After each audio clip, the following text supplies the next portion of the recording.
morning, sir, and welcome to the show. Morning, Anla. Morning, viewers. Yes. Sir, ഇന്നലത്തെ ഒരു യുവ സൂചികളിലേക്ക് നോക്കുകയാണെങ്കിൽ close ചെയ്തിരിക്കുന്ന ഒരു ഫ്ലാറ്റ് ടോണിലാണ്, ഫ്ലാറ്റ് പോസിറ്റീവ് ടോണിലാണ് എങ്കിൽ പോലും S&P 500 പോലെയുള്ള സൂചികൾക്ക് ഒരു റെക്കോർഡ് ഹൈ നിലനിർത്താനായിട്ട് റെക്കോർഡ് ഹൈയിൽ ക്ലോസ് ചെയ്യാനായിട്ട് സാധിച്ചിട്ടുണ്ടായിരുന്നു. നേട്ടം മാർജിനിലാണ് എങ്കിൽ പോലും ഡേ ലോസിൽ നിന്ന്, ഇപ്പോൾ ഡൗ ജോൺസിനെ സംബന്ധിച്ചിട്ടാണെങ്കിലും ഡേ ലോയിൽ നിന്ന് ഏകദേശം ഒരു 300 പോയിന്റ്സിന്റെ അപ്സൈഡ് മൂവ്മെന്റ് രേഖപ്പെടുത്തിക്കൊണ്ട് ക്ലോസ് ചെയ്യാൻ സാധിച്ചിട്ടുണ്ട്. അമേരിക്കൻ സൂചികളിലുള്ള താങ്കളുടെ ഒരു ടേക്ക് എന്താണ്? നമുക്ക് ഡൗ ജോൺസ് ഇൻഡെക്സ് നാസ്ഡാക്ക് നോക്കുമ്പോഴേക്കും അണ്ടർടോൺ ബുള്ളിഷായി തന്നെ തുടരുന്നു. അറ്റ് ദ മൊമെന്റ് വീക്ക്നെസ് ഒന്നും കാണുന്നില്ല. ബട്ട് വളരെ ഷോർട്ട് ടേം ട്രെൻഡ് നോക്കുകയാണെങ്കിൽ ഡൗ ജോൺസ് ഇൻഡെക്സിന്റെ short term trend sideways ആയി തുടരും. നമ്മൾ നേരത്തെ ഈ വാർത്തയിൽ പറഞ്ഞിരിക്കുന്നത് പോലെ തന്നെ ഡൗ ജോൺസ് ഇൻഡെക്സിന്റെ കേസിൽ അതിന്റെ ഓൾ ടൈം ഹൈ തന്നെയായിരിക്കാം നമ്മൾ റെസിസ്റ്റൻസ് ആയിട്ട് ശ്രദ്ധിച്ചിരിക്കേണ്ടത്. So the major resistance around 45,200 പോയിന്റിന്റെ അടുത്തായിരിക്കും. നാസ്ഡാക്ക് ഇൻഡെക്സിന്റെ കേസിൽ ഇന്നലെ നമുക്ക് വീണ്ടും ഒരു പുതിയ ഓൾ ടൈം ഹൈ കാണാൻ സാധിച്ചു. സോ അഗെയിൻ അണ്ടർടോൺ നാസ്ഡാക്കിന്റെ കേസിൽ ഒരു വീക്ക്നെസ്സും കാണുന്നില്ല. Continue to maintain the long position. Commodity മാർക്കറ്റിൽ ക്രൂഡിലേക്ക് നോക്കുമ്പോഴേക്കും ഇന്നിപ്പോൾ ഒരു ഫ്ലാറ്റ് ടു ലോ ടോണിലാണ് ട്രേഡിംഗ് പുരോഗമിച്ചുകൊണ്ടിരിക്കുന്നത്. 71.45 എന്നൊരു നിലയിലാണ് ഇപ്പോൾ WTI ക്രൂഡിന്റെ ട്രേഡിംഗ് പുരോഗമിച്ചുകൊണ്ടിരിക്കുന്നത്. ക്രൂഡിലേക്ക് നോക്കുകയാണ് എന്നുണ്ടെങ്കിലും മറ്റല്ലെങ്കിൽ ബ്രെന്റ് ക്രൂഡിലേക്ക് നോക്കുകയാണെന്നുണ്ടെങ്കിലും തീർച്ചയായിട്ടും ആ ഒരു സമാനമായിട്ടുള്ളൊരു ലെവലിൽ തന്നെയാണ് ബ്രെന്റ് ക്രൂഡിലും ഇപ്പോൾ ട്രേഡിംഗ് നടന്നു വരുന്നത്. ഒരു ഫ്ലാറ്റ് ടു ലോ ടോണിൽ $75.465 എന്ന നിലയിൽ. ക്രൂഡിൽ ഇനി മുന്നോട്ടേക്ക് താങ്കൾ ഫോക്കസിൽ വെക്കുന്ന താങ്കളുടെ ഒരു പേഴ്സണൽ സ്പേസിലുള്ള ലെവലുകൾ ഏതൊക്കെയാണ്? ക്രൂഡിന്റെ കേസിലെ short and long term trend രണ്ടും സൈഡ് വേസ് ആയി തന്നെ തുടരുന്നു. ക്രൂഡിന്റെ കേസിൽ ക്രൂഡ് $74 റെസിസ്റ്റൻസ് ലെവലായി ഇപ്പൊ കഴിഞ്ഞ 2 ട്രേഡിംഗ് സെഷൻസിൽ ടെസ്റ്റ് ചെയ്തു വരുന്നത്. So let us wait and watch 74ന്റെ റെസിസ്റ്റൻസ് ബ്രേക്ക് ചെയ്യാൻ സാധിക്കുന്നുണ്ടോ എന്ന്. കൈവശം ഓൾറെഡി ഒരു ലോങ് പൊസിഷൻ ഉണ്ടെങ്കിൽ $70 സ്ട്രിക്റ്റ് ആയിട്ട് ഒരു സ്റ്റോപ്പ് മെയിൻറ്റെയിൻ ചെയ്യണം. ഗോൾഡിലേക്ക് വരുമ്പോഴേക്കും ഇന്നലെ താങ്കൾ സൂചിപ്പിച്ചിട്ടുണ്ടായിരുന്നു വീണ്ടും ഒരു റെക്കോർഡ് ലെവലിലേക്ക് ബ്രേക്ക് ചെയ്യാനുള്ള ഒരു സാധ്യത. ഇന്നലെ ഏകദേശം ഒരു 3 മണിയോട് കൂടി ഗോൾഡിനെ സംബന്ധിച്ച് ആഗോള വിപണിയിലുള്ള ഗോൾഡും പുതിയൊരു ഓൾ ടൈം ഹൈ ക്രിയേറ്റ് ചെയ്തിട്ടുണ്ട്. $2,946.99 എന്ന നിലയിലാണ് പുതിയൊരു ഓൾ ടൈം ഹൈ ക്രിയേറ്റ് ചെയ്തിരിക്കുന്നത്. നിലവിൽ ട്രേഡിംഗ് നടന്നു വരുന്നതും ഏകദേശം ആ ഒരു ലെവലിന് വളരെ അടുത്ത് നിന്നുകൊണ്ട് ട്രോയ് ഔൺസിന് $2,941.67 എന്നൊരു നിലയിലാണ്. ഒരു ഫ്ലാറ്റ് പോസിറ്റീവ് ടോൺ ആണ് മെയിൻറ്റെയിൻ ചെയ്ത് നിലനിൽക്കുന്നത് എങ്കിൽ പോലും ഇപ്പോഴും ആ ഒരു $2,940 എന്നൊരു ലെവലിന് മുകളിലേക്ക് തന്നെയാണ് ഗോൾഡിൽ ട്രേഡിംഗ് മുന്നോട്ടേക്ക് കൊണ്ടുപോകുന്നത്. ഗോൾഡിലുള്ള താങ്കളുടെ ഒരു വ്യൂ എന്താണ്? സ്വർണത്തിന്റെ കേസിൽ അണ്ടർടോൺ ബുള്ളിഷായി തന്നെ തുടരുന്നു. ഒരു വീക്ക്നെസ്സും സ്വർണത്തിൽ കാണാൻ സാധിക്കുന്നില്ല. കൈവശം ഓൾറെഡി ലോങ് പൊസിഷൻ ഉണ്ടെങ്കിൽ നമ്മൾ $2,875 ലെവലായിരിക്കും സ്റ്റോപ്പ് മെയിൻറ്റെയിൻ ചെയ്യേണ്ടത്. ബട്ട് ഈ ഹൈ ലെവൽസിലെ പുതിയ ലോങ് പൊസിഷൻസ് ഒന്നും തന്നെ അഡ്വൈസ് ചെയ്യുന്നില്ല. ആഭ്യന്തര വിപണിയിലേക്ക് വരുമ്പോഴേക്കും തുടക്കത്തിൽ ഒരു ഫ്ലാറ്റിഷ് ടോണിലായിരുന്നു ട്രേഡിംഗ് ആരംഭിച്ചത് എങ്കിൽ പോലും ആദ്യത്തെ ഒരു 2 മണിക്കൂറിൽ ഏകദേശം ഒരു 10-11 മണി വരെയുള്ള ടൈം പരിശോധിക്കുകയാണെങ്കിൽ വളരെ ശക്തമായിട്ടുള്ളൊരു ബൈങ് കടന്നു വരികയും വീണ്ടും 23,000 എന്നൊരു ലെവൽ മുകളിലേക്ക് ഉയരാനായിട്ടും സാധിച്ചിട്ടുണ്ടായിരുന്നു. 23,045.95 എന്നൊരു ഡേ ഹൈ ക്രിയേറ്റ് ചെയ്തതിനു ശേഷം പിന്നീട് നേരിയ തോതിലുള്ള വീണ്ടും 23,000 എന്നൊരു ലെവൽ കൈവിട്ടുകൊണ്ട് 22,900 ആ ഒരു റേഞ്ചിൽ സെറ്റിൽ ചെയ്ത ഒരു കൺസോൾട്ടേഷൻ മോഡിലേക്കാണ് ഇൻഡെക്സ് പോയിരിക്കുന്നത്. നിഫ്റ്റി 50യിലുള്ള താങ്കളുടെ ഒരു വ്യൂ എന്താണ്? നിഫ്റ്റി 50യുടെ കേസിൽ അണ്ടർടോൺ ബെയറിഷ് ആയി തന്നെ തുടരുന്നു. Long term and short term trend രണ്ടും ബെയറിഷ് ആയിട്ട് കാണാൻ സാധിക്കുന്നു. നിഫ്റ്റി 50യുടെ കേസിൽ ട്രെൻഡ് റിവേഴ്സൽ നടക്കണമെങ്കിൽ ആദ്യം തന്നെ 23,500 അതിനുശേഷം 24,300 റെസിസ്റ്റൻസ് ലെവൽസ് ബ്രേക്ക് ചെയ്യണം. അറ്റ് ദിസ് പോയിന്റ് ഈ 2 റെസിസ്റ്റൻസ് ബ്രേക്ക് ചെയ്യാനുള്ള സാധ്യത വളരെ കുറവായിട്ടാണ് കാണുന്നത്. നിഫ്റ്റി ബാങ്കിലേക്ക് നോക്കുമ്പോഴേക്കും നിഫ്റ്റി 50നെ കമ്പയർ ചെയ്യുമ്പോഴേക്കും അത് ബെഞ്ച് മാർക്ക് ഇൻഡെക്സുകളെ കമ്പയർ ചെയ്യുമ്പോഴേക്കും ഒരു ഔട്ട് പെർഫോമൻസ് നടത്താനായിട്ട് ഇന്നലത്തെ ഒരു ഇൻട്രാ ഡേയിൽ നിഫ്റ്റി ബാങ്ക് സൂചിക്ക് സാധിച്ചിട്ടുണ്ടായിരുന്നു. തുടക്കത്തിൽ രേഖപ്പെടുത്തുന്ന ആ ഒരു സ്പൈക്കിന് ശേഷം പിന്നീട് ആ ഒരു ഹൈ ലെവൽസിൽ തന്നെ ഏകദേശം ഒരു ഹൈ ലെവൽസ് മെയിൻറ്റെയിൻ ചെയ്തുകൊണ്ട് തന്നെ കൺസോൾട്ടേറ്റ് ചെയ്യുന്ന ഒരു സൂചികയായിരുന്നു ഇന്നലെ ബാങ്ക് നിഫ്റ്റിയിൽ. അത്തരത്തിലുള്ള പ്രകടനമായിരുന്നു ബാങ്ക് നിഫ്റ്റിയിൽ കാണാൻ സാധിച്ചിരുന്നത്. ക്ലോസ് ചെയ്തിരിക്കുന്നതും 49,570.1 എന്ന നിലയിൽ ഏകദേശം 0.98% ഒരു നേട്ടം നിലനിർത്തിക്കൊണ്ടാണ്. നിഫ്റ്റി ബാങ്ക് സൂചികയിലുള്ള താങ്കളുടെ ഒരു ടേക്ക് എന്താണ്? നിഫ്റ്റി ബാങ്ക് ഇൻഡെക്സിന്റെ കേസിൽ ഒരു ട്രെൻഡ് റിവേഴ്സലിന് നല്ല പോസിബിലിറ്റി കാണാൻ സാധിക്കുന്നുണ്ട്. ഒരു ബുള്ളിഷ് സെറ്റപ്പും ഷോർട്ട് ടേം റിവേഴ്സലിന് വേണ്ടി ഫോം ചെയ്തു വരുന്നുണ്ട്. നമ്മൾ അടുത്ത 2 ട്രേഡിംഗ് സെഷൻസിൽ ശ്രദ്ധിച്ചിരിക്കേണ്ട റെസിസ്റ്റൻസ് ലെവൽ 50,200 പോയിന്റ്. ആ ഒരു റെസിസ്റ്റൻസിന്റെ മുകളിൽ ക്ലോസ് ചെയ്യാൻ സാധിച്ചാൽ ഷോർട്ട് ടേം ട്രെൻഡ് ബുള്ളിഷായി മാറും. ബട്ട് ഇതിന്റെ മേജർ റെസിസ്റ്റൻസ് ലെവൽ ഇപ്പൊ കാണാൻ സാധിക്കുന്ന 51,300 പോയിന്റ്. ആ ഒരു റെസിസ്റ്റൻസ് ബ്രേക്ക് ചെയ്യാൻ സാധിച്ചാൽ മാത്രമേ ലോങ് ടേം ട്രെൻഡ് ബുള്ളിഷായി മാറാൻ പോകുന്നു. അതിനോടൊപ്പം തന്നെ കഴിഞ്ഞ ദിവസങ്ങളിലായിട്ട് ട്രംപിന്റെ ഒരു പ്രഖ്യാപനം എത്തിയിട്ടുണ്ടായിരുന്നു. ഓട്ടോമൊബൈൽ, ഫാർമ, അതിനോടൊപ്പം തന്നെ സെമി കണ്ടക്ടർ പോലെയുള്ള മേഖലകളിൽ ഇറക്കുമതിയിൽ ഒരു ഇമ്പോസ് ഡ്യൂട്ടിയായിട്ട് 25% ഏർപ്പെടുത്തുമെന്ന്. ഏതായാലും ഓട്ടോമൊബൈൽ സെഗ്മെന്റിൽ അതിന്റെ കാര്യമായിട്ടൊരു ഇമ്പാക്ട് ഇന്നലെ നമുക്ക് കാണാൻ സാധിച്ചിട്ടുണ്ടായിരുന്നു. ഐഷർ മോട്ടോഴ്സിനെ സംബന്ധിച്ചുള്ള താങ്കളുടെ ഒരു ടേക്കാണ് ചോദിക്കാൻ ആഗ്രഹിക്കുന്നത്. കാരണം ഐഷർ മോട്ടോഴ്സിനെ സംബന്ധിച്ചിട്ട് ഇന്നലെ തുടക്കത്തിൽ ഒരു ഇടിവിലായിരുന്നുവെങ്കിൽ പോലും പിന്നീട് ഏകദേശം ഒരു 2% നേട്ടം നൽകിക്കൊണ്ട് ക്ലോസ് ചെയ്യാനായിട്ട് ഐഷർ മോട്ടോഴ്സിന് സാധിച്ചിട്ടുണ്ടായിരുന്നു. ഐഷർ മോട്ടോഴ്സിലുള്ള താങ്കളുടെ ഒരു വ്യൂ എന്താ? ഐഷർ മോട്ടോഴ്സിന്റെ കേസിൽ ഫെബ്രുവരി മാസത്തിൽ നമുക്ക് വലിയൊരു സെൽ ഓഫ് ആയിരുന്നു കാണാൻ സാധിച്ചത്. കഴിഞ്ഞ 3 ട്രേഡിംഗ് സെഷൻസിൽ നേരിയ ഒരു റിക്കവറി നമ്മൾ കണ്ടുകൊണ്ടിരിക്കുന്നത്. It is only short covering. ഇത് ഒരിക്കലും ഒരു ട്രെൻഡ് റിവേഴ്സൽ സിഗ്നലായിട്ട് ഉപയോഗിക്കരുത്. നമുക്ക് ലോ റിസ്ക് ആയിട്ട് ഐഷറിന്റെ കേസിൽ ഒരു ബൈങ് അവസരവും കാണാൻ സാധിക്കുന്നില്ല. കൈവശം ഓൾറെഡി ലോങ് പൊസിഷൻസ് ഉണ്ടെങ്കിൽ 4,890, അതിനുശേഷം 5,040 ആയിരിക്കണം നമ്മൾ റെസിസ്റ്റൻസ് ലെവൽസ് ആയിട്ട് ശ്രദ്ധിച്ചിരിക്കേണ്ടത്. അതിനോടൊപ്പം തന്നെ കിറ്റെക്സ് ഓഹരികളിലുള്ള താങ്കളുടെ ഒരു ടേക്ക് കൂടിയാണ് ചോദിക്കുന്നത്. കിറ്റെക്സിനെ സംബന്ധിച്ചുള്ള താങ്കളുടെ ഒരു ലോങ് ആൻഡ് ഷോർട്ട് ടൈം വിലയിരുത്തൽ എന്താണ്? കിറ്റെക്സിന്റെ കേസിൽ നമുക്ക് ജനുവരി മാസത്തിന് ശേഷം വലിയൊരു സെൽ ഓഫ് ആയിരുന്നു കാണാൻ സാധിച്ചത്. അതിനെ തുടർന്ന് long and short term trend രണ്ടും ബെയറിഷായി മാറിയിട്ടുമുണ്ട്. ഈ സ്റ്റോക്കിന് ഒരു മേജർ സപ്പോർട്ട് ഫോം ചെയ്ത് വരുന്നത് 178 രൂപയിലാണ്. കൈവശം ലോങ് പൊസിഷൻസ് ഉണ്ടെങ്കിൽ 178 സ്റ്റോപ്പ് മെയിൻറ്റെയിൻ ചെയ്യുക. ബട്ട് പുതിയ ലോങ് പൊസിഷൻസ് പൂർണ്ണമായിട്ട് അവോയ്ഡ് ചെയ്യുക. ഒപ്പം തന്നെ ഏഷ്യൻ പെയിന്റ്സിലേക്ക് കൂടി വരികയാണ്. കഴിഞ്ഞ കുറച്ചധികം നാളുകളായിട്ട് നിക്ഷേപകരെ പാടെ നിരാശപ്പെടുത്തുന്ന തരത്തിലുള്ള പ്രകടനം നടത്തിയ ഓഹരിയായിരുന്നു ഏഷ്യൻ പെയിന്റ്സ് എന്ന് പറയുന്നത്. വലിയ തോതിലൊരു മുന്നേറ്റമൊന്നും രേഖപ്പെടുത്താതെ ഒരു സ്ലീപ്പിംഗ് ജയന്റ് എന്ന് വേണമെങ്കിൽ നിഫ്റ്റി 50 പറയാൻ സാധിക്കുന്ന ഒരു ഓഹരിയാണ് ഏഷ്യൻ പെയിന്റ്സ് എന്ന് പറയുന്നത്. ഇന്നലെ ക്ലോസ് ചെയ്തിരിക്കുന്നത് 0.07% വളരെ മാർജിനലായിട്ടുള്ളൊരു നേട്ടം രേഖപ്പെടുത്തിക്കൊണ്ട് 2,239.1 എന്ന നിലയിലാണ്. ഏഷ്യൻ പെയിന്റ്സ് അടക്കമുള്ള പെയിന്റ് മേഖലയിലെ കമ്പനികൾ അവരുടെ കോസ്റ്റ് കൺട്രോൾ, കോസ്റ്റ് മാർജിൻസിൽ ബെറ്റർ ചെയ്യാനുള്ള നടപടികൾ സ്വീകരിക്കും എന്നതടക്കമുള്ള അപ്ഡേഷൻസ് എത്തിയിട്ടുണ്ടായിരുന്നു. ഏഷ്യൻ പെയിന്റ്സിലുള്ള താങ്കളുടെ ഒരു വ്യൂ എന്താണ്? ഏഷ്യൻ പെയിന്റ്സിന്റെ കഴിഞ്ഞ 2 ക്വാർട്ടർലി റിസൾട്ട്സ് വളരെ മികച്ചതല്ലായിരുന്നു. അതിനെ തുടർന്നായിരുന്നു കഴിഞ്ഞ 2-3 മാസത്തിനിടെ നമ്മൾ വലിയൊരു സെൽ ഓഫ് ഏഷ്യൻ പെയിന്റ്സിൽ കണ്ടത്. At the moment long and short term trend രണ്ടും ബെയറിഷായി തുടരുന്നു. ബട്ട് ഏഷ്യൻ പെയിന്റ്സിന്റെ കേസിൽ നല്ലൊരു സപ്പോർട്ട് ബേസ് 2,180 രൂപയിൽ ഫോം ചെയ്ത് വരുന്നുണ്ട്. കൈവശം ലോങ് പൊസിഷൻ ഉണ്ടെങ്കിൽ ആ ഒരു പൊസിഷൻ മെയിൻറ്റെയിൻ ചെയ്യുക. നമുക്ക് ഷോർട്ട് ടേമിൽ ഒരു ട്രെൻഡ് റിവേഴ്സൽ കാണാൻ സാധിക്കണമെങ്കിൽ 2,290 രൂപയുടെ റെസിസ്റ്റൻസ് ബ്രേക്ക് ചെയ്യാൻ വേണ്ടി വെയിറ്റ് ചെയ്യുക. ഒപ്പം തന്നെ കഴിഞ്ഞ ദിവസങ്ങളിലൊക്കെ പരിശോധിക്കുമ്പോൾ PSU ബാങ്ക് ഓഹരികളുടെ സെൽ ഓഫ് ഒരല്പം കൂടുതലായിരുന്നു എന്ന് തന്നെ പറയാം. അതിൽ തന്നെ കനറ ബാങ്കിനെ സംബന്ധിച്ചുള്ളൊരു വ്യൂ ആണ് ചോദിക്കുന്നത്. കനറ ബാങ്ക് കാരണം ഈ ഒരു മാസം ഫെബ്രുവരി 18 ഒരു 52 വീക്ക് ലോ ആയിട്ടുള്ള 83.52 എന്നൊരു നില ക്രിയേറ്റ് ചെയ്തിരുന്നു. എന്നാൽ ഇന്നലെ ക്ലോസ് ചെയ്തപ്പോഴേക്കും ഏകദേശം 1.25% ഒരു മുന്നേറ്റം രേഖപ്പെടുത്തിക്കൊണ്ട് 85.69 എന്ന നിലയിലാണ് ക്ലോസ് ചെയ്തിരിക്കുന്നത്. ഈ ഒരു മൂവ്മെന്റിനെ താങ്കളൊരു ഷോർട്ട് കവറിംഗ് മാത്രമായിട്ടാണോ കാണുന്നത്? മുന്നോട്ടേക്ക് കാനറ ബാങ്കിനെ സംബന്ധിച്ചിട്ടുള്ള താങ്കളുടെ ഒരു പെർസ്പെക്റ്റീവ് എന്താണ്? അനില പറഞ്ഞ വളരെ ശരിയാണ്. നമ്മൾ PSU ബാങ്കിങ് സെക്ടർ നോക്കിക്കഴിഞ്ഞാൽ കഴിഞ്ഞ ഒരു 2-3 മാസമായിട്ട് നിഫ്റ്റിയും അതുപോലെ തന്നെ നിഫ്റ്റി ബാങ്ക് ഇൻഡെക്സിന് അണ്ടർ പെർഫോമൻസ് നൽകിക്കൊണ്ടിരിക്കുന്ന ഒരു മേഖലയാണ് PSU ബാങ്കിങ് സ്റ്റോക്സ്. സോ അത് ലാർജ് PSU ബാങ്ക് ആവട്ടെ, സ്മോൾ PSU ബാങ്ക് ആവട്ടെ, എല്ലാത്തിലും ട്രെൻഡ് ബെയറിഷ് ആയിട്ടാണ് കാണുന്നത്. കാനറ ബാങ്കിന്റെ കേസിൽ ഒരു വ്യത്യാസമില്ല. കാനറ ബാങ്കിന്റെ കേസ് വളരെ ഒരു സ്ട്രോങ് സപ്പോർട്ട് ബേസ് 80 രൂപയിൽ ഫോം ചെയ്യാൻ ശ്രമമുണ്ട്. ബട്ട് ആ ഒരു സപ്പോർട്ടിൽ നിലനിൽക്കുമോ എന്ന് സ്ഥിരീകരിക്കാൻ സാധിക്കുന്നില്ല. സോ അറ്റ് ദ മൊമെന്റ് പുതിയ ലോങ് പൊസിഷൻസ് പൂർണ്ണമായിട്ട് അവോയ്ഡ് ചെയ്യുക.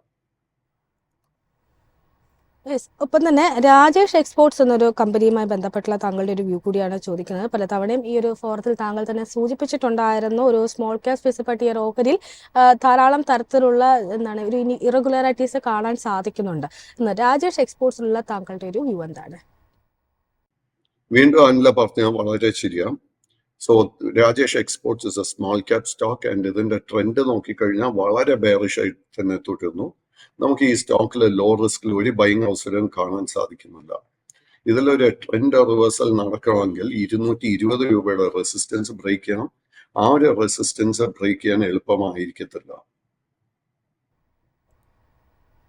യെസ്. ഒപ്പം തന്നെ ടി സി എസുമായി ബന്ധപ്പെട്ടുള്ള ഒരു വ്യൂ ആണ്. ഇന്നലത്തെ ഒരു ഇൻട്രാഡേ പരിശോധിക്കുകയാണെങ്കിൽ IT സ്റ്റോക്സിലുള്ള ഒരു ഇടിവ് എടുത്ത് പറയേണ്ടതായിരുന്നു. പ്രത്യേകിച്ചും ട്രംപിന്റെ ഒരു പ്രഖ്യാപനത്തെ തുടർന്ന് വലിയ തോതിലൊരു സമ്മർദ്ദത്തിലായിട്ടുള്ള ഒരു ഓഹരികൾ കൂടിയാണ് TCS അടക്കമുള്ള ഈ IT ഓഹരികൾ എന്ന് പറയുന്നത്. ഇന്നലെ ഏകദേശം 2.25% മുകളിൽ ഒരു ഇടിവ് രേഖപ്പെടുത്തിക്കൊണ്ടാണ് TCS ഓഹരികൾ ക്ലോസ് ചെയ്തിരിക്കുന്നത്.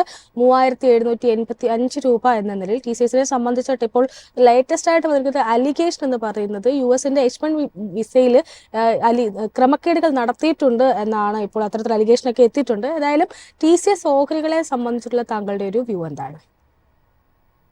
അൺഫോർച്ചുനേറ്റ്ലി TCSന്റെ കേസിലും long term and short term trend രണ്ടും ബെയറിഷായി തുടരുന്നു. നമുക്ക് ഈ ഒരു സ്റ്റോക്കിലും ലോ റിസ്ക് ആയിട്ട് ഒരു ബൈങ് അവസരം കാണാൻ സാധിക്കുന്നില്ല. ഈ സ്റ്റോക്കിൽ ഷോർട്ട് കവറിംഗ് നടക്കുന്നുണ്ടെങ്കിൽ നമ്മൾ ശ്രദ്ധിച്ചിരിക്കേണ്ട റെസിസ്റ്റൻസ് 3840, 3880, 3920. അപാർ ഇൻഡസ്ട്രീസിലുള്ള ഒരു വ്യൂ ആണ് ചോദിക്കാൻ ആഗ്രഹിക്കുന്നത്. കാരണം പല ബ്രോക്കറേജുകളുടെയും പല അനലിസ്റ്റുകളുടെയൊക്കെ ഒരു വിലയിരുത്തൽ ഒരു സ്ട്രോങ് ആയിട്ടുള്ള ഫണ്ടമെന്റൽ ഒരു കമ്പനി എന്ന നിലയിലാണ് അപാർ ഇൻഡസ്ട്രീസിനെ അവർ കണക്കാക്കിയിരിക്കുന്നത്.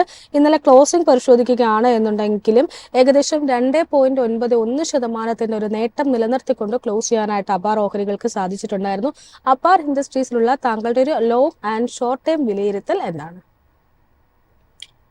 അല്ല, നമ്മൾ അപാർ ഇൻഡസ്ട്രി നോക്കുമ്പോഴേക്കും ജനുവരി 8-ാം തീയതി ആയിരുന്നു ഇതിന്റെ ഓൾ ടൈം ഹൈ. അത് 11,779 രൂപയിലായിരുന്നു. അവിടെ നിന്നും ഈ സ്റ്റോക്ക് ഇന്നലെ വരെ വളരെ സ്ട്രോങ് ഒരു സെൽ ഓഫ് ആയിരുന്നു നേരിട്ടത്. ആൻഡ് ഇന്നലെ കണ്ടിരിക്കുന്ന നേരിയ recovery it is only short covering. ഈ സ്റ്റോക്കിൽ നമുക്ക് ലോ റിസ്കിൽ ഒരു ബൈങ് അവസരം കാണാൻ സാധിക്കുന്നില്ല. സോ അറ്റ് ദ മൊമെന്റ് ഈ സ്റ്റോക്കിലെ ലോങ് പൊസിഷൻസ് പൂർണ്ണമായിട്ട് അവോയ്ഡ് ചെയ്യുക. യെസ്. ഒപ്പം തന്നെ CDSലുമായി ബന്ധപ്പെട്ടുള്ള താങ്കളുടെ ഒരു വ്യൂ ആണ് ചോദിക്കാൻ ആഗ്രഹിക്കുന്നത്. കാരണം CDSനെ സംബന്ധിച്ചിട്ട് ഒരാഴ്ചയ്ക്ക് മുമ്പേ ഒരു അപ്ഡേഷൻ വന്നിരിക്കുന്നത് ഏകദേശം 15 കോടി ഡിമാറ്റ് അക്കൗണ്ട്സ് CDSൽ രജിസ്റ്റർ ചെയ്തിരിക്കുന്നു എന്നാണ്. ഏഷ്യയിലെ ഏക ലിസ്റ്റഡ് ഡിപ്പോസിറ്ററി ആയിട്ടുള്ള CDSലുള്ള താങ്കളുടെ ഒരു ടേക്ക് എന്താണ്? ഇന്നലെ ഓഹരികൾ ഏകദേശം 2% നേട്ടം നിലനിർത്തിക്കൊണ്ടാണ് ക്ലോസ് ചെയ്തിരിക്കുന്നത്. CDSലിന്റെ കേസിലും നമുക്ക് വലിയൊരു സെൽ ഓഫ് കഴിഞ്ഞ 2 മാസത്തിനിടെ കാണാൻ സാധിക്കുന്നത്. ആൻഡ് ഡിസംബർ 17-ാം തീയതി 1989 രൂപയിൽ ട്രേഡ് ചെയ്ത CDSL ഇന്നലത്തെ ലോവസ്റ്റ് ലെവൽ നോക്കുമ്പോഴേക്കും 1151 ട്രേഡിംഗ് നടന്നത്. So at the moment highly oversold ഒരു റീഡിംഗ് ആണ് കാണുന്നത്. ഇന്നലെ കണ്ടിരിക്കുന്ന നേരിയ റിക്കവറി വെറും ഷോർട്ട് കവറിംഗ് ആയിട്ടേ വിലയിരുത്താൻ സാധിക്കത്തുള്ളൂ. CDSലിന്റെ കേസിലും നമുക്ക് ലോ റിസ്ക് ആയിട്ട് ഒരു ബൈങ് അവസരം ഇപ്പൊ കാണാൻ സാധിക്കുന്നില്ല.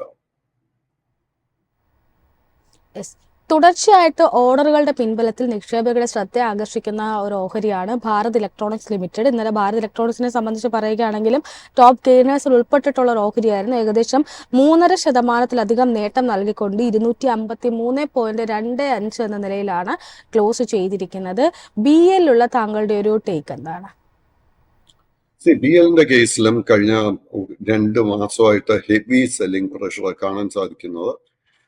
ഇത് BL മാത്രമല്ല, ഡിഫൻസ് മേഖല, റെയിൽവേ മേഖല, പബ്ലിക് സെക്ടർ സ്റ്റോക്സ് ഇതിലൊക്കെ ഹെവി സെല്ലിംഗ് പ്രഷർ കാണാൻ സാധിക്കുന്നത്. ഇന്നലെ കണ്ടിരിക്കുന്ന ഒരു റിക്കവറി വീണ്ടും നമുക്ക് ഷോർട്ട് കവറിംഗ് ആയിട്ട് വിലയിരുത്താൻ സാധിക്കത്തുള്ളൂ. ഈ ഒരു സ്റ്റോക്കിലും ട്രെൻഡ് റിവേഴ്സൽ നടക്കണമെങ്കിൽ 285-ന്റെ റെസിസ്റ്റൻസ് ബ്രേക്ക് ചെയ്യണം. അതിനോടൊപ്പം തന്നെ NHPCയിലുള്ള താങ്കളുടെ ഒരു വ്യൂ കൂടിയാണ് ചോദിക്കാൻ ആഗ്രഹിക്കുന്നത്. NHPCയെ സംബന്ധിച്ചിട്ട് കഴിഞ്ഞ ദിവസം ക്ലോസ് ചെയ്തിരിക്കുന്നത് ഏകദേശം 2.21% ഒരു നേട്ടം നിലനിർത്തിക്കൊണ്ടായിരുന്നു. കമ്പനിയുടെ ഒരു ലേറ്റസ്റ്റ് അപ്ഡേഷൻ എന്ന് പറയുന്നത് NHPCയുടെ റീന്യൂവബിൾ എനർജി ആം അടുത്ത ഒരു 2 വർഷത്തിനുള്ളിൽ ദലാൽ സ്ട്രീറ്റിലേക്ക് എത്തുമെന്നാണ് കമ്പനി അറിയിച്ചിരിക്കുന്നത്. NHPCയിലുള്ള താങ്കളുടെ ഒരു ടേക്ക് എന്താണ്? അൺഫോർച്ചുനേറ്റ്ലി NHPCയുടെ കേസിലും ഞാൻ നേരത്തെ BLന്റെ കേസ് പറഞ്ഞതുപോലെ തന്നെ long and short term trend രണ്ടും ബെയറിഷ് ആയിട്ട് കാണാൻ സാധിക്കുന്നത്. ഈ ഒരു സ്റ്റോക്കിൽ നമുക്ക് ട്രെൻഡ് റിവേഴ്സൽ കാണാൻ സാധിക്കണമെങ്കിൽ 80 രൂപയുടെ റെസിസ്റ്റൻസ് ബ്രേക്ക് ചെയ്യണം. അത് ബ്രേക്ക് ചെയ്യാൻ എളുപ്പമായിരിക്കത്തില്ല. അടുത്തതായിട്ട് വണ്ടർല ഹോളിഡേയ്സിലുള്ള താങ്കളുടെ ഒരു ടേക്കാണ് ചോദിക്കാൻ ആഗ്രഹിക്കുന്നത്. വണ്ടർല ഹോളിഡേയ്സിനെ സംബന്ധിച്ചിട്ട് പൊതുവെ ആ മേഖലയിൽ, ടൂറിസം മേഖലയിലൊക്കെ പൊതുവെ ഒരു ഉണർവ് വന്നിട്ട് പോലും വണ്ടർല ഹോളിഡേയ്സിന് കാര്യമായിട്ടുള്ള ഒരു പ്രകടനം നടത്താൻ സാധിക്കുന്നില്ല. കാരണം ഇന്നലെയും തുടക്കത്തിൽ ഒരു 52 വീക്ക് ലോയിലേക്ക് 604.65 എന്നൊരു ലോയിലേക്ക് എത്തിയിട്ടുണ്ടായിരുന്നു. പിന്നീട് അവിടെ നിന്നൊരു ബൗൺസ് ബാക്ക് നടത്തി 625 രൂപ എന്ന നിലയിൽ 2% മുകളിൽ ഒരു നേട്ടം നൽകിക്കൊണ്ടാണ് ക്ലോസ് ചെയ്തിരിക്കുന്നത്. വണ്ടർല ഹോളിഡേയ്സിലുള്ള താങ്കളുടെ ഒരു വ്യൂ എന്താണ്? വണ്ടർല ഹോളിഡേയ്സിന്റെ കേസിൽ നമുക്ക് ട്രെൻഡ് ബെയറിഷ് ആയിട്ടാണ് കാണുന്നത്. Wonderla also is a small cap stock. So വണ്ടർലയുടെ കേസിൽ നമുക്ക് ട്രെൻഡ് റിവേഴ്സൽ കാണാൻ സാധിക്കണമെങ്കിൽ 745 രൂപയുടെ റെസിസ്റ്റൻസ് ബ്രേക്ക് ചെയ്യണം. അത് ബ്രേക്ക് ചെയ്യാൻ എളുപ്പമായിരിക്കത്തില്ല. നൗ ആസ് ഇൻവെസ്റ്റേഴ്സ് നമ്മൾ ഈ ഒരു സിറ്റുവേഷനിൽ എന്താ ചെയ്യേണ്ടതെന്ന് വെച്ച് കഴിഞ്ഞാൽ, ഏറ്റവും നല്ലൊരു ബുള്ളിഷ് സെറ്റപ്പ് നമുക്ക് ഇപ്പോൾ കാണാൻ സാധിക്കുന്നത് it is in the banking sector. Banking സെക്ടറിൽ ഏറ്റവും ലോ റിസ്ക് ആയിട്ട് ഒരു സെറ്റപ്പ് കാണാൻ സാധിക്കുന്നത് ലാർജ് പ്രൈവറ്റ് സെക്ടർ ബാങ്ക്സിന്റെ കേസിലാണ്. സോ നമുക്ക് വരും സെഷൻസിൽ Axis bank, ICICI bank, HDFC bank, RBL bank മുതലായ സ്റ്റോക്സിലൊക്കെ ആയിരിക്കണം നമ്മൾ ശ്രദ്ധ കൊടുക്കേണ്ടത്. നമ്മളൊരു അല്പം എക്സ്ട്രാ റിസ്ക് എടുക്കാൻ പ്രിപ്പയർഡ് ആണെങ്കിൽ നമുക്കൊരു കോൺട്രറിയൻ വ്യൂ ആയിട്ട് ബജാജ് ഹൗസിംഗ് ഫിനാൻസും നമ്മൾ റഡാറിലോട്ട് കൊണ്ടുവരാൻ സാധിക്കും. ഈ ഒരു മേഖല, ഈ ഒരു സ്റ്റോക്സ് ആയിരിക്കണം അടുത്ത 2-3 സെഷൻസിൽ നമ്മൾ ശ്രദ്ധിച്ച് അറ്റൻഷൻ കൊടുക്കേണ്ടത്. ഇന്നലത്തെ ഒരു ഇൻട്രാഡേയിൽ ഒരു വളരെ മികച്ച ഒരു മുന്നേറ്റം നടത്തിയ ഒരു ഓഹരിയായിരുന്നു മിൻഡ കോർപ്പറേഷൻ എന്ന് പറയുന്നത്. ഏകദേശം നേട്ടം 9.25% നേട്ടമാണ് രേഖപ്പെടുത്തിയിരിക്കുന്നത്. കഴിഞ്ഞ ഒരു ജനുവരി 15 ശേഷം തുടർച്ചയായിട്ടുള്ളൊരു കറക്ഷൻ നേരിടുന്ന ഒരു ഓഹരി കൂടിയായിരുന്നു മിൻഡ കോർപ്പറേഷൻ. എന്നാൽ ഇന്നലത്തെ ആ ഒരു സിംഗിൾ ഡേ മൂവ്മെന്റോട് കൂടി ഓൾമോസ്റ്റ് ഏകദേശം ഒരു ഫെബ്രുവരി 10 വരെയുള്ള ഒരു ഇടിവെല്ലാം തന്നെ കവർ ചെയ്യാനായിട്ട് ഈ ഒരു ഓഹരിക്ക് സാധിച്ചിട്ടുണ്ട്. മിൻഡ കോർപ്പറേഷൻ സംബന്ധിച്ചിട്ടും അവരുടെ ക്വാർട്ടർലി റിസൾട്ട് ഒക്കെ വന്നിട്ടുണ്ടായിരുന്നു. മികച്ച നമ്പേഴ്സ് തന്നെയാണ് ക്വാർട്ടർലി റിസൾട്ടിൽ വന്നിരിക്കുന്നത്. ഒപ്പം തന്നെ 9 മന്ത് പരിശോധിക്കുകയാണെങ്കിലും ശക്തമായിട്ടുള്ള നമ്പർ പബ്ലിഷ് ചെയ്യാൻ കമ്പനിക്ക് സാധിച്ചിട്ടുണ്ടായിരുന്നു. മിൻഡ കോർപ്പറേഷനുള്ള താങ്കളുടെ ഒരു ടേക്ക് എന്താണ്? മിൻഡ കോപ്പിന്റെ കേസിലും long term and short term trend side vase ആയിട്ട് കാണാൻ സാധിക്കുന്നത്. ഇന്നലത്തെ ആ ഒരു ശക്തമായ ഒരു ക്ലോസിനെ തുടർന്ന് ഒരു ട്രെൻഡ് റിവേഴ്സലിന് ഒരു പോസിബിലിറ്റി കാണുന്നുണ്ട്. 610 രൂപയായിരിക്കണം നമ്മൾ ശ്രദ്ധിച്ചിരിക്കേണ്ട റെസിസ്റ്റൻസ്. ആ ഒരു റെസിസ്റ്റൻസിന് മുകളിൽ ക്ലോസ് ചെയ്യാൻ സാധിച്ചാൽ നമുക്കൊരു ബുള്ളിഷ് ട്രെൻഡ് കാണാൻ സാധിക്കും. അടുത്തതായിട്ട് FICTയുമായി ബന്ധപ്പെട്ടുള്ള താങ്കളുടെ ഒരു വ്യൂ ആണ് ചോദിക്കാൻ ആഗ്രഹിക്കുന്നത്. FICTയെ സംബന്ധിച്ചിട്ട് കഴിഞ്ഞ കുറച്ചധികം നാളുകളായിട്ട് അത്ര മികച്ച പ്രകടനം നടത്താത്തൊരു ഓഹരി കൂടിയാണ് FICT എന്ന് പറയുന്നത്. FICTയിലുള്ള താങ്കളുടെ ഒരു ടേക്ക് എന്താണ്? അൺഫോർച്ചുനേറ്റ്ലി മറ്റ് പല പബ്ലിക് സെക്ടർ കമ്പനീസിനെ പോലെ തന്നെ FICTയുടെ കേസിൽ കഴിഞ്ഞ 2 മാസമായിട്ട് ഹെവി സെല്ലിംഗ് ആണ് നമുക്ക് കാണാൻ സാധിക്കുന്നത്. അതിനെ തുടർന്ന് നിലവിൽ ഈ ഒരു സ്റ്റോക്കിൽ നമുക്ക് ഇമ്മീഡിയറ്റ് ആയിട്ട് ട്രെൻഡ് റിവേഴ്സലിന് ഒരു പോസിബിലിറ്റി കാണാൻ സാധിക്കുന്നില്ല. അതുകൊണ്ട് തന്നെ നാഷണൽ ഫെർട്ടിലൈസേഴ്സ്, മദ്രാസ് ഫെർട്ടിലൈസേഴ്സ് മുതലായ സ്റ്റോക്സിലൊക്കെ ലോങ് പൊസിഷൻസ് അവോയ്ഡ് ചെയ്യുക.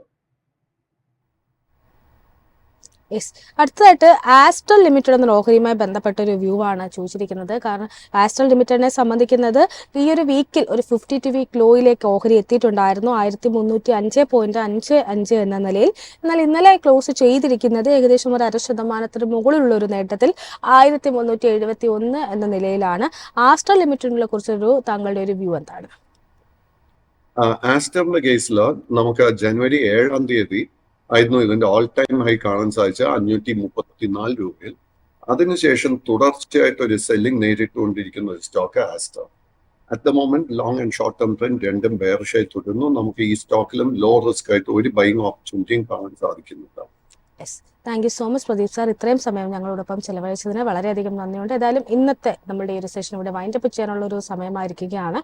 കൂടുതൽ മാർക്കറ്റിന്റെ ഓപ്പണിംഗ് ഡീറ്റെയിൽസും ഒപ്പം തന്നെ എക്സ്പേർട്ട് ഒപ്പീനിയനും മറ്റ് പ്രോഗ്രാംസും ഒക്കെ ആയിട്ട് കാണാം. നന്ദി, നമസ്കാരം.